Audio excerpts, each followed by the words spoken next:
Giro Esportivo. Giro Esportivo. O esporte gira primeiro aqui. Alex de Souza. Oba! Muito bem-vindo a mais uma edição do Giro Esportivo desta quarta-feira, dia 3 de junho de 2026. Obrigado desde já pela sua companhia e mais encontro marcado aqui no Spotify e também no canal da TV Portal do Parente no YouTube. Olha, tem uma notícia que pode mexer bastante com o futebol amazonense, como diria meu amigo Zezinho Bastos, bomba, bomba! E, claro, com vistas à vinda de novos investidores para a sua SAF, o Amazonas está de olho no nome do Rossi para a temporada, hein? Ex-Vasco, rescindiu no começo do ano com o Paysandu, pode ser um possível reforço da Onça Pintada. A gente vai trazer detalhes dessa movimentação daqui a pouco. Tem também ainda a seleção brasileira iniciando os trabalhos nos Estados Unidos de olho na Copa do Mundo. Preparativos para o amistoso contra o Egito, destaques do esporte internacional com vistas também para a final da NBA, tem a final da Copa do Nordeste, enfim, aumente o volume, só isso, aumente o volume, compartilhe com os amigos e fique com a gente porque o Giro Esportivo está só começando. Giro da Copa. A seleção brasileira já está em solo norte-americano para a disputa da Copa do Mundo de 2026. A delegação desembarcou em Nova Jersey na manhã desta terça-feira e realizou, poucas horas depois, o primeiro treinamento no CT do New York Red Bulls, que será a base da equipe durante a competição. O complexo fica em Morris Township, a cerca de 18 quilômetros do hotel onde a delegação está hospedada, e conta com 8 campos oficiais, além de toda a estrutura necessária para a preparação da equipe comandada por Carlo Ancelotti. Mesmo após a longa viagem entre o Brasil e os Estados Unidos, os jogadores foram a campo para iniciar os trabalhos visando os últimos ajustes antes da estreia no Mundial. 3 atletas ainda eram aguardados pela comissão técnica, os zagueiros Marquinhos e Gabriel Magalhães, além do atacante Gabriel Martinelli, que disputaram a final da Liga dos Campeões da Europa no último fim de semana. Antes da estreia na Copa, a seleção fará mais um teste. O Brasil enfrenta o Egito neste sábado em Cleveland, no último amistoso preparatório da equipe.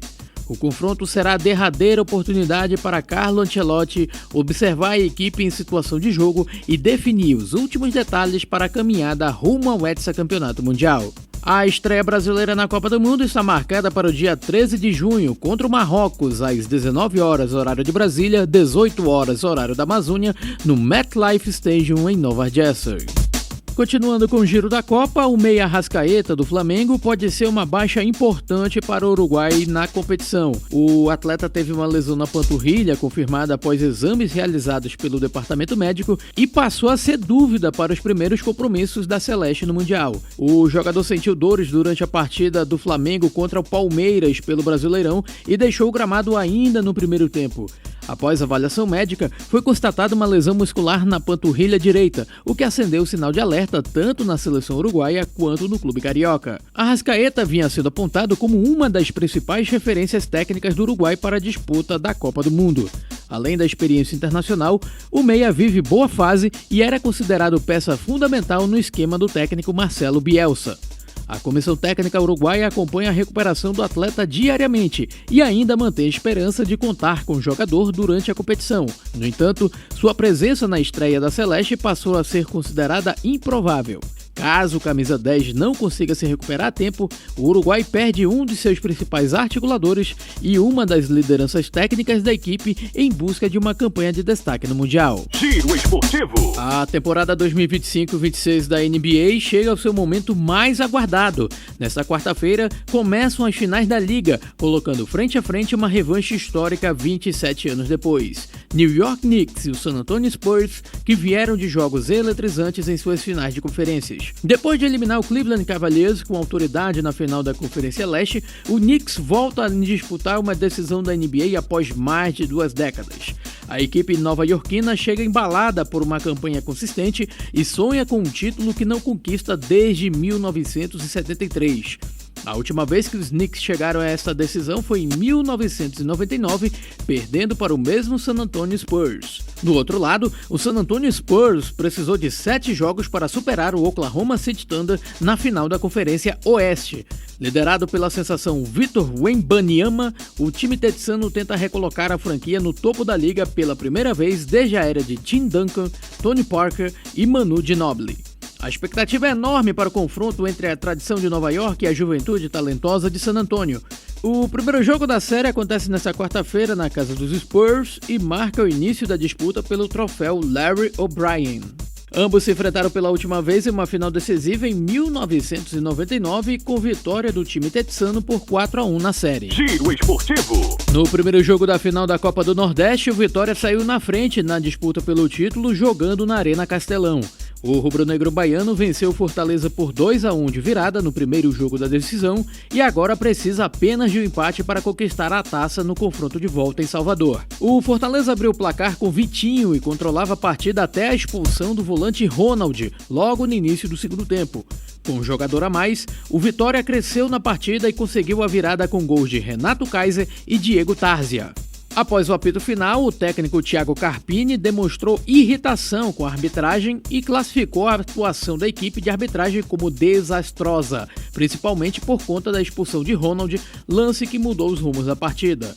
Agora, o Fortaleza precisará vencer no Barradão para seguir sonhando com o tetracampeonato da Copa do Nordeste. Uma vitória por um gol de diferença leva a decisão para os pênaltis, enquanto um triunfo por 2 ou mais gols garante o título ao time da capital. Giro Esportivo. O principal assunto do futebol amazonense nas últimas horas envolve o nome bastante conhecido do torcedor brasileiro. O atacante Rossi, de 33 anos, pode estar a caminho do Amazonas para a sequência da temporada. Livre no mercado desde que rescindiu seu contrato com o Paysandu no início do ano, o jogador passou a ser especulado nos bastidores da Onça Pintada, que busca reforços para tentar reagir na Série C do Brasileirão, apesar do transfer ban que lhe for imposto pela FIFA e que pode ser solucionado com a chegada de novos investidores para a SAF aurinegra. Rossi construiu boa parte de sua carreira na Ponte Preta, depois passou por Paraná, Mojimirim, Operário, São Bento, Goiás, Chapecoense, Internacional, Vasco, Bahia e Paysandu, além de passagem pelo futebol da China e da Arábia Saudita. Conhecido pela velocidade, força física e capacidade de atuar pelos lados do campo, o atacante é visto como um atleta capaz de agregar experiência a um elenco que vive momento de pressão após a goleada sofrida para o Guarani. Até o momento, não há expectativa de anúncio oficial por parte do Amazonas, mas, de acordo com rumores publicados, Rossi estaria procurando residência fixa em Manaus. Tudo se testificou quando uma postagem em sua rede social com o título Working deu aval às possibilidades de o Amazonas chegar à sua mais notória contratação depois de uma série de baixas importantes no seu elenco. Caso a contratação seja concretizada, Rossi chegaria com a missão de aumentar o poder ofensivo da equipe e ajudar o Amazonas a retomar o caminho das vitórias em busca do acesso à Série B. Você acabou de ouvir Giro Esportivo. Giro Esportivo. Siga o nosso podcast no Spotify ou inscreva-se na TV Portal do Parente para receber as próximas notificações do nosso podcast. Tchau!